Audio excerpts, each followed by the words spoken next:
नमस्कार दोस्तों, स्वागत है आप सभी का आपके अपने YouTube चैनल में। दोस्तों, अगर आप हमारे चैनल पे नए हैं तो हमारे चैनल को सब्सक्राइब करें तथा साथ ही घंटी जरूर दबाएं, जिससे हमारी आने वाली वीडियो आप तक सबसे पहले पहुंचे।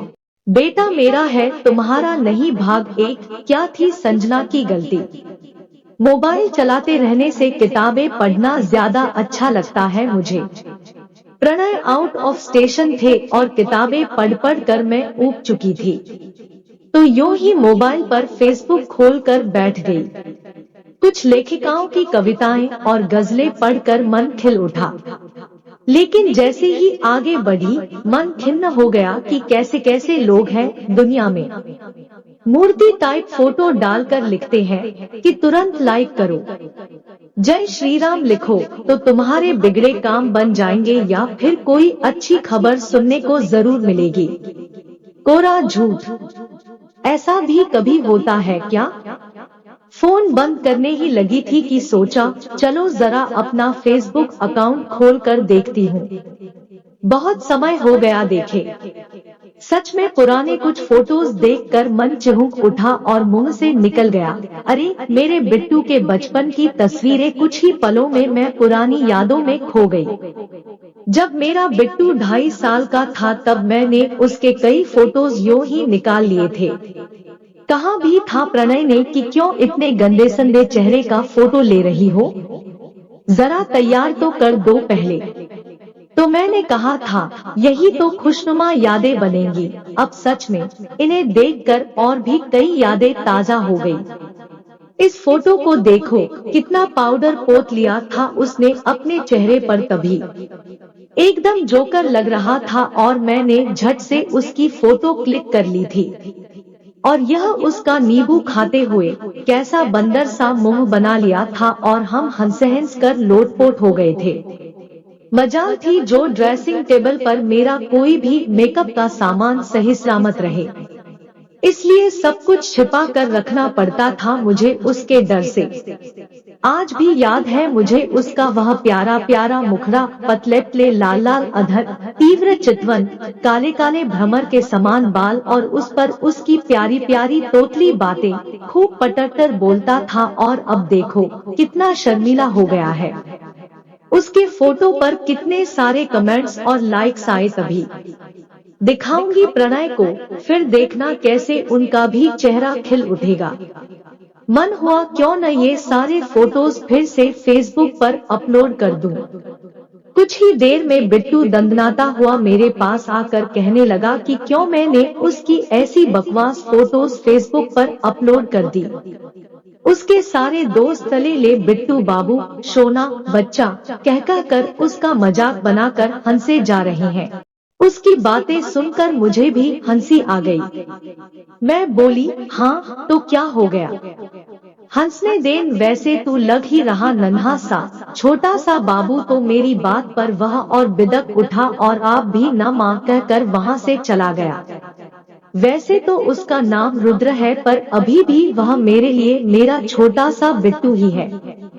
12 साल का हो गया है, पर अभी भी उसका बचपन गया नहीं। जब भी स्कूल से आता है मेरे गले से झूल जाता है और कहता है माँ मैं आपको छोड़कर कहीं नहीं जाऊंगा। अच्छा सच कह रहा है तू या मम्मी को मस्का लगा रहा है। पैसे चाहिए न, हंसते हुए मैं कहती तो वह ठुनक उठता और कहता जाओ मैं आपसे बात नहीं करता। कभी कभी यह सोचकर उदास हो जाती हूँ कि जब वह बाहर पढ़ने चला जाएगा तब कैसे रहूंगी मैं।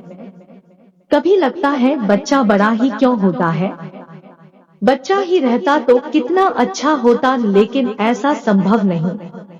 यह लो शैतान का नाम लिया और शैतान हाजिर आ गया स्कूल से। अब अपना बैग एक तरफ फेंकेगा, ड्रेस दूसरी, और बेचारा मोजा कहाँ जाकर अटकेगा पता नहीं, और फिर शुरू हो जाएगा अपने दोस्तों की कहानी लेकर। उसकी आंखों में देखकर उसकी बातें सुननी पड़ती हैं मुझे, नहीं तो कहेगा नहीं सुन रही हो न आप मेरी बात, कहीं और ध्यान है न आपका, जाओ नहीं बोलना मुझे कुछ भी। अरे मैं सुन रही हूँ बाबा, बोलना। अपना सारा काम छोड़ छाड़ कर लग जाती हूँ उसकी बातें सुनने में। चाहे कितनी भी बोरिंग बातें क्यों न हो, सुननी पड़ती है। नहीं तो फिर घंटों लग जाते हैं उसे मनाने में। इससे अच्छा है उसकी बात सुन ली ही जाए। परसों की ही बात है, कहने लगा, माँ आपको पता है मोहित से मेरी लड़ाई हो गई। अब मैं उससे बात नहीं करता।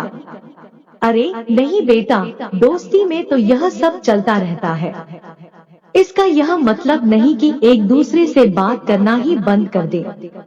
गलत बात। चल आगे बढ़कर तू ही सॉरी बोल देना और हैंडशेक भी कर लेना। दोस्तों से ज्यादा देर गुस्सा नहीं होते। मेरी बात पर पहले तो वह झुंझला गया, फिर ओके माँ कहकर मेरी बात मान भी गया। छोटी से छोटी बातें वह मुझसे शेयर करता है, जैसे कि मैं उसकी दोस्त हूँ। वैसे मुझे भी अच्छा लगता है उसकी हर बात सुनना, क्योंकि माँ व बेटे के अलावा हम अच्छे दोस्त भी तो हैं। अगले दिन मेरे फोन पर किसी अनजान नंबर से फोन आया। न चाहते हुए भी मैंने फोन उठा लिया। हेलो कौन, मैंने पूछा। तुम शिखा बोल रही हो ना, उधर से उस अनजान शख्स ने मुझसे पूछा। हाँ मैं शिखा बोल रही हूँ, लेकिन आप कौन, मैंने पूछा तो वह चुप हो गया। पता नहीं क्यों मुझे उसकी आवाज कुछ जानी पहचानी सी लगी, पर कुछ याद नहीं आ रहा था और यह भी लगा कि उसे मेरा नाम कैसे मालूम। लेकिन फिर जब मैंने हेलो कहा तो वह कुछ नहीं बोला। मैं फोन रखने ही लगी कि वाह शिखा, मैं अखिल कहकर चुप हो गया। अखिल, उसका नाम सुनते ही मैं सन्न रह गई। एकदम से मेरी आंखों के सामने वह सारा दृश्य नाच गया जो सालों पहले मुझ पर बीता था। खून खौल उठा मेरा। दांत भींच लिए मैंने गुस्से से। तुम्हारी हिम्मत कैसे हुई मुझे फोन करने की?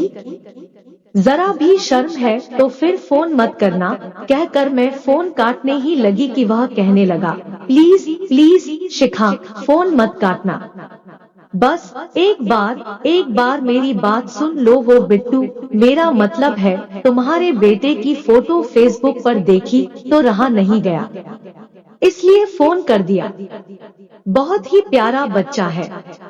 अब तो वह काफी बड़ा हो गया होगा ना।